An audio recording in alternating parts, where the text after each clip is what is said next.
বন্ধুরা, প্রবাসী ভাই সরাসরি কিন্তু আলিফ মোটরসে এসে বাংলাদেশের সবথেকে দামি বাইক নিয়ে গেল।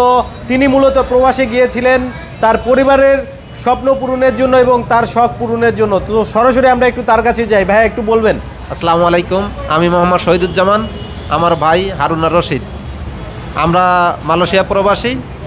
আমরা মূলত প্রবাসে গিয়েছিলাম পরিবারের স্বপ্ন পূরণ করার জন্য এবং পরিবার সচ্ছল করার জন্য এবং পাশাপাশি নিজেদের স্বপ্ন পূরণের জন্য। মহান আল্লাহ পাক রব্বুল আলমিনের লাখো কোটি শুকরিয়া আদায় করি। আল্লাহ পাক রব্বুল আলমিন আমাদের স্বপ্ন এবং শখ দুটোটাই পূরণ করছেন। যারা প্রবাসে আছেন তারা প্রবাসটা অবশ্যই দেখতেছেন। আল্লাহ দিলে আমাদের বাংলাদেশের সবচেয়ে দামি বাইক R15 ইন্দোভার্সন কার্বনটা আপনারা নিশ্চয়ই নিতে পারেন আলিফ মোটরসে এসে। এনাদের ব্যবহার অত্যন্ত অমায়িক এবং অত্যন্ত ভালো।